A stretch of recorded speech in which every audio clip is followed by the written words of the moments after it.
Thank you for joining our webinar. I'm Jill LaMadeline, Senior Tariff Manager at ITM. During these unprecedented times, ITM continues to work diligently with companies all over the country processing duty drawback claims and recovering millions of dollars in duties paid. We are fully staffed and prepared to analyze your situation in order to determine your potential duty drawback program. In the last 5 years, have you paid significant duties on imported items into the country? Are you subsequently exporting these items or manufacturing them into exported items? If so, you may be leaving substantial revenue in the government's hands to which you are entitled.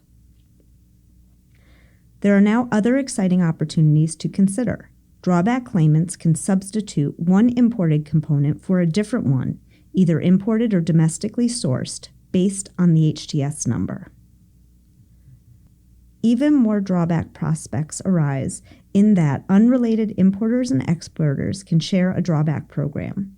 If you import a product under a specific HTS code and another company exports a different product under that same HTS code, or vice versa, you can work together to create a viable drawback program. The new Drawback Law, TFTEA, went into full effect in February 2019. Under TFTEA, the biggest change involves substitution drawback. TFTEA made it no longer necessary to match imports and exports by part number.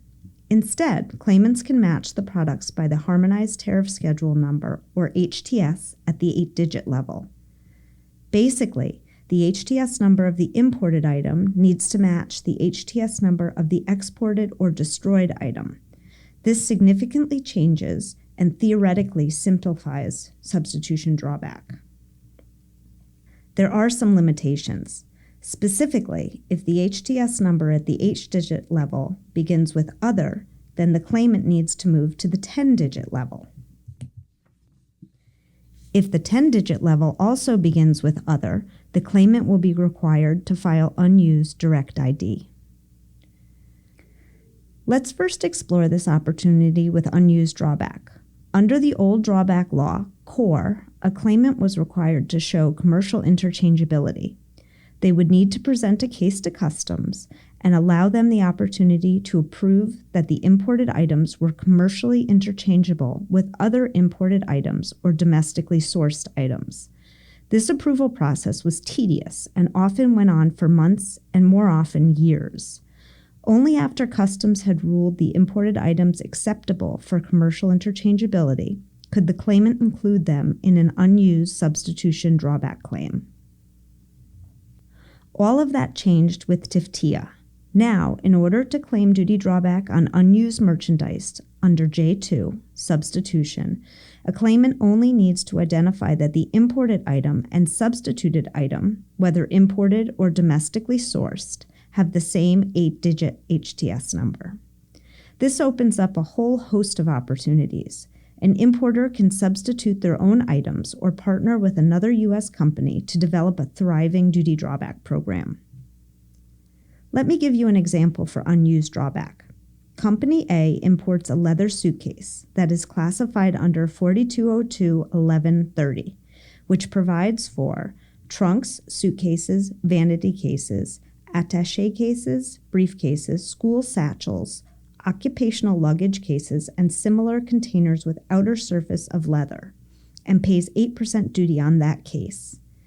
They source leather school satchels from a domestic vendor and export those to their customer in England. This importer can claim duty drawback on the imported suitcases upon the export or destruction of the satchels because both items fall under the same 8-digit HTS code. Further, Company A may import the leather suitcases under 4202.1130 and not export at all. Company A can work with Company B, who does not import but exports leather school satchels. A partnership can be formed between Company A and Company B, and the two entities can set up a drawback program to share. Even more scenarios are available when it comes to manufacturing drawback. Under TFTEA, a claimant can apply for drawback even when none of the designated merchandise may have been used to produce the exported articles. The new law reads that imported duty-paid merchandise or merchandise classifiable under the same 8-digit HTS subheading number as such imported merchandise is used in the manufacture or production of articles within a period not to exceed 5 years from the date of importation of such imported merchandise, there shall be allowed under the exportation or destruction under customs supervision of any such article, notwithstanding the fact that none of the imported merchandise may actually have been used in the manufacture or production of the exported or destroyed articles. Duty drawback is allowed when a company exports or destroys products that are made from imported merchandise. Under TFTEA, the criteria for claiming drawback broaden to identify the imported and substituted merchandise by the 8-digit HTS number, and therefore allowing the program to encompass a variety of items. An importer can import a component under an 8-digit HTS and use it in manufacture. When they export or destroy the finished product, they can claim on a completely different imported item that falls under the same HTS number as the imported item. Therefore, a claimant can claim drawback on an imported item that never gets exported or destroyed. Here is an example. Company A imports motors and pays duty on those imports. It then ships the motors to their factory in North Carolina, where it also maintains an inventory of domestically produced and duty-free motors of same kind and quality as the imported motors. Company A then manufactures and assembles various kitchen appliances with different motors in each one. They then export and/or destroy dishwashers. The dishwashers contain all domestically produced or duty-free motors. Company A is entitled to claim drawback on the imported motors because they are classified under the same 8-digit HTS number as the domestically sourced or duty-free motors that are used in the manufactured dishwashers that are exported and/or destroyed. Further, Company A may not import motors at all, but Company B, located in another state, does. Company B imports motors for use in refrigerators. These motors are imported and used in refrigerators that are not exported. Company A can use the motors imported by Company B when they export or destroy their dishwashers. At the highest level, the substituted product simply must have the same 8-digit HTS number. As with unused drawback, companies can substitute different items that are classified under the same HTS number, and unrelated companies can work together in establishing a drawback program.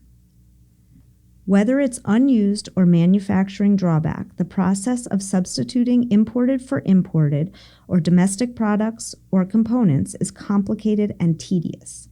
Likewise, there are other details and accounting procedures that a claimant must attend to in order to fully take advantage of this newly expanded opportunity. In order to do so, one must have an in-depth knowledge and understanding of the harmonized tariff schedule, the products being imported and exported, and most importantly, customs law and guidelines. A claimant is best served in seeking the assistance and guidance of a specialist to help facilitate and navigate the process. ITM brings the expertise of the HTS and customs regulations and can work with your company or industry to gain knowledge of the components, products, and/or finished goods. The opportunities and scenarios are extensive and extraordinary. Reach out to us today to explore your company's possibilities. We are available and set to discuss your circumstances and ready to get your duty recovery program rolling.